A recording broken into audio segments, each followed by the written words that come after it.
그리고 의외로 많은 분들이 놓치는 게 바로 이 세 번째인데, 이걸 팔고 그 다음에 뭘 해야 될지를 이게 잘 고민을 안 하시더라고요. 그래서 여기에 대해서 내가 어떤 스스로에 대한 확답이 없으시면은 저는 좀 기다려 보시는 것도 나올 수 있다고 봐요. 왜냐면 어설프게 내가 팔고 또 막 잘 안 좋은 거 사면 거래 비용도 거래 비용대로 날리고 또 괜히 내가 원하는 마음에 드는 거 못 살 수도 있습니다.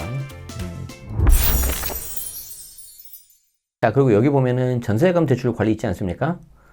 허그 전세자금 대출 보증 책임 비율을 100%에서 90%로 이제 하향하는 건데, 당초 25년 7월이었어요. 근데 이거를 5월달로 조기화 시키겠다. 그러니까 전세자금 대출을 받는 게 조금 더 부담스러워할 거예요, 임차인들이.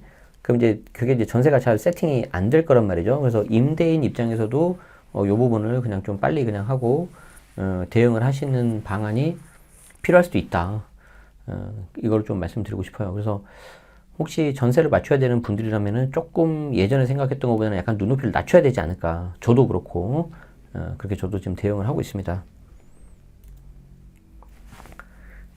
이거는 이제 과거 22년 7월 5일 당시에 부동산 조정대상 지역 지정 현황인데, 이렇게 많았습니다.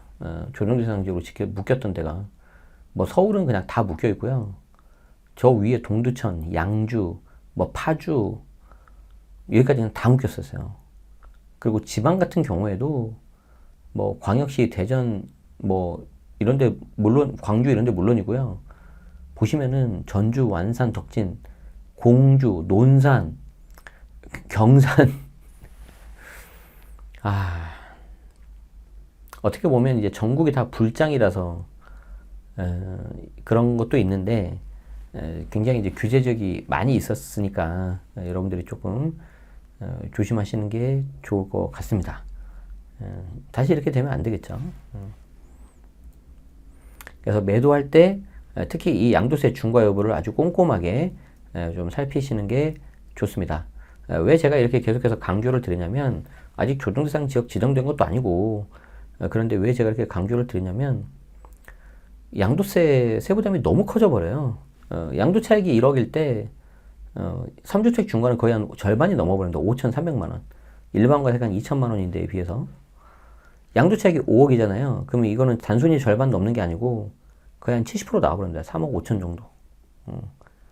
그래서 굉장히 이게 세부담이 커져요. 그래서 이거 좀 면밀하게 여러분들이 좀 계속해서 관심 갖고 보셔야 되고, 조정대상 지역으로 지정이 되면은 비과세 2년 요건, 그리고 양도세 중과 이렇게 두 가지 요건이 들어가는데, 비과세 2년 거주 요건은 취득일로 봅니다. 그래서 내가 비조정일 때 취득을 하면 2년 보유만 하면 비과세가 돼요. 나중에 신규로 지정이 된다 하더라도 역시 2년 보유만 하시면 됩니다. 취득 당시 비조정이니까. 반대로 조정대상 지역으로 신규 지정이 되면 당연히 2년 거주하셔야 되고요. 그리고 나중에 해당 조정대상 지역이 비조정으로 풀린다 하더라도 2년 거주는 남아있어요. 자, 그에 반해서 양도세 중과는 양도일 기준이에요. 양도일 기준. 그래서 비조정일 때 내가 팔 때는요, 아무 문제가 없어요. 내가 주택이 몇 개가 되든. 그래서 심지어 취득 당시 조정, 그리고 다주택이라 하더라도 팔 때 비조정이면은 나는 중과는 안 들어가요. 비과세 받을 게 아니면. 이해되세요? 자, 그런데 내가 만약에 조정대상 지역으로 신규 지정이 됐다. 예를 들어 마포가 묶여버렸다. 그러면 취득 당시에는 비조정이라 하더라도, 그리고 2년 이상 보유했다 하더라도 양도세 중과 그냥 들어가 버려요. 단 26년 5월 9일까지는 중과 배제 사유잖아요. 그래서 이후 26년 5월 9일이 끝났을 때는 이제 중과가 들어갈 수 있다는 겁니다. 그리고 얘가 끝났을 때 뭐 마포나 강동 이런 쪽들이 조정으로 묶여 있으면은 그때는 중과 들어가는 거죠. 한순간 이거 제가 봤을 때. 이렇게 말해도 별로 느낌 안 오시겠죠?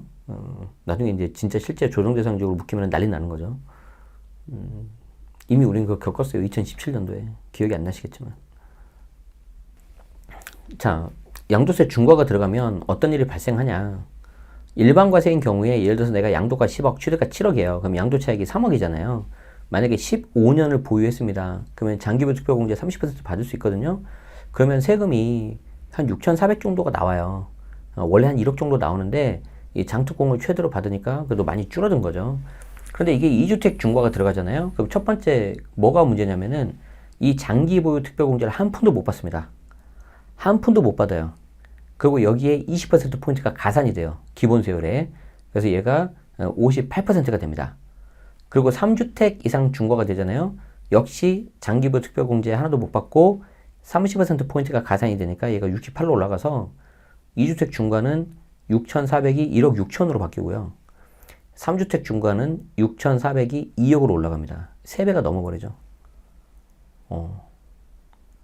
그러니까 거의 양도차익 3억인데 3분의 2를 그냥 절반 이상을 세금으로 다 뜯겨버리는 거죠.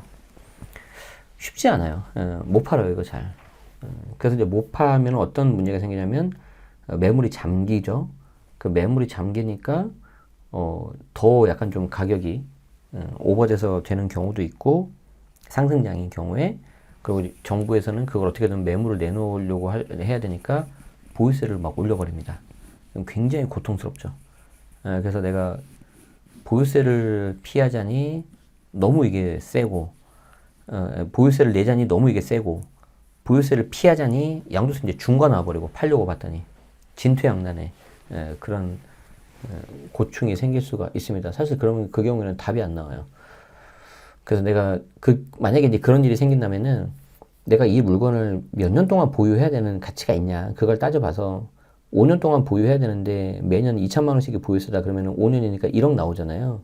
근데 지금 내가 양도세를 내면은 뭐 1억보다 안 되는 막 8천만 원에 끝낼 수 있다. 그럼 내가 그냥 8천 내고 끝내야 되는 거예요. 이제 굉장히 힘들어집니다. 네. 그래서 양도세 중과는 가급적 피하시는 게 좋아요.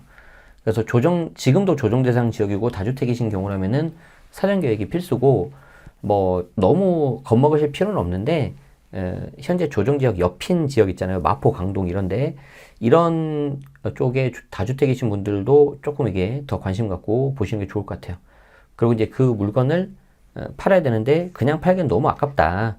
차라리 내 자녀한테 주고 싶다. 그러신 분들은 이제 증여, 부담보증여, 저가양수도 요 방식으로 가야 됩니다. 요거는 제가 이제 별도 주제로 좀 하도록 할게요. 우리 연회원이신 분들은 제가 다 설명드리니까 굳이 안 들으셔도 됩니다. 자, 이제 제가 생각하는 매도할 때 고려할 사항입니다. 토호제가 다시 재지정이 됐기 때문에 이때 매도할 때 어떤 거를 조심해야 되는지 좀 제가 말씀을 드리도록 하죠. 기본적으로 토호제뿐만 아니라 내가 어떤 주택을 매각을 한다 아니면 갈아타기를 한다 그러신 분들은 꼭 이거 아셔야 되는데 첫 번째가 이제 양도세 절세 방안이에요. 이때 양도세 절세 방안은 뭐냐면 기본적으로는 양도차익이 작은 걸 먼저 매각을 해야 돼요. 그래야지 양도차익이 큰 게 마지막에 남겠잖아요. 그럼 걔를 비과세 받을 수 있다는 거죠. 자, 그리고 양도차익이 비슷하다면 투자 가치가 낮은 거를 먼저 매도해야 돼요. 우리는 조금이라도 더 시간을 뒤로 늦춰서 좋은 녀석은 그래서 조금이라도 더 많은 양도차익을 가져가야 돼. 그리고 제일 중요한 거는 남은 하나에 대해서는 반드시 비과세를 받아야 된다. 그리고 이때 이 녀석을 비과세 받아서 얘를 가지고 레버리지를 삼아서 더 좋은 걸로 갈아타야지 진정한 갈아타기를 할 수가 있습니다. 그래서 비과세 전략은 매우 매우 중요하다.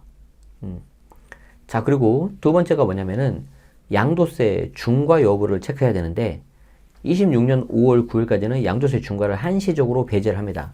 다만 이 경우에도 최소 2년 이상은 보유해야 돼요.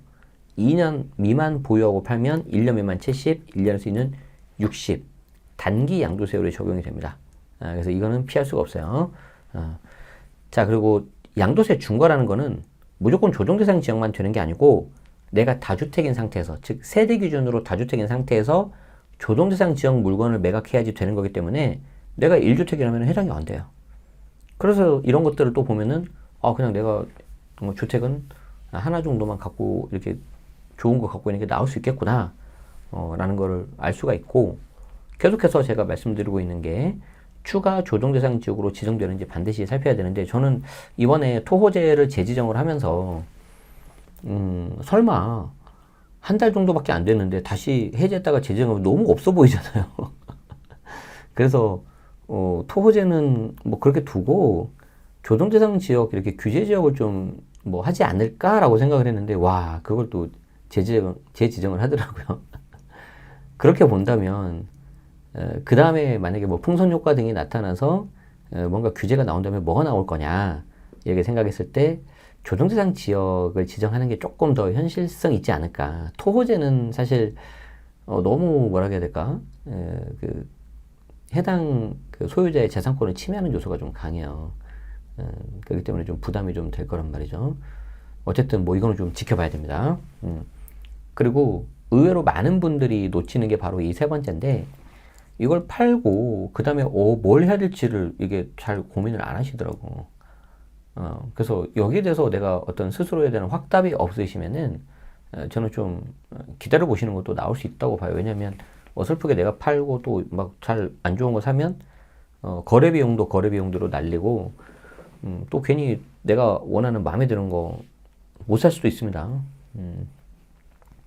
그래서 뭐 이런 경우가 생각이 나는데 그분은 꽤 한 2, 3년 정도 됐었던 것 같은데 수도권하고 지방에 투자를 해서 네 채를 투자를 했는데 정말 안타깝게도 타이밍을 한 발짝씩 다 늦게 들어갔더라고요. 그러니까 그 투자자들 들어가는 그 타이밍이 있잖아요. 근데 그거보다 살짝 뒤로 간 거야, 다. 그리고 이제 이걸 어떻게 해야 되냐. 근데 완전히 막 이상한 데 투자한 건 아니어가지고 제가 좀 기다리면 약간 오르겠더라고요. 그 중에 하나가 전주도 있었어요. 지금 전주가 작년에 좀 약간 올랐단 말인데. 가지고 이제, 뭐 기다리시죠? 라고 하려다가 역으로 제가 물어봤어요. 그러면 선생님 이거 4개 다 팔고, 어떤 거를 매수하고 싶어요? 라고 했는데, 저는 그분이, 글쎄요. 약간 이렇게 뭐 해야 될지 모르거나 좀 약간 머뭇머뭇하면 팔지 말라고 하려고 했었어요. 그런데 곧바로 답이 딱 나오더라고요. 그게 뭐였냐면 도곡 렉슬이었어요. 그러니까 이제 대치가 이제 토호제로 묶여 있으니까 약간의 반사 이익으로 렉스를 이제 도곡 쪽으로 가신 건데 사실 그 뒤로도 도곡 렉스를 이렇게 살려는 수요가 되게 또 많았었어요. 그러니까 단순히 대체제로 가는 거는 또 아니고 여기에 대한 충분히 어떤 니즈나 수요가 있구나. 특히 거기 이제 그 학교도 좋고 여학생들 그래서 그런 것도 있기 때문에 컨디션도 좀 그래도 편한 편이고 좋죠 아파트. 그래서 그런 것도 좀 뭐 괜찮을 수 있겠다라는 생각이 들었는데 여러분들도 마찬가지예요.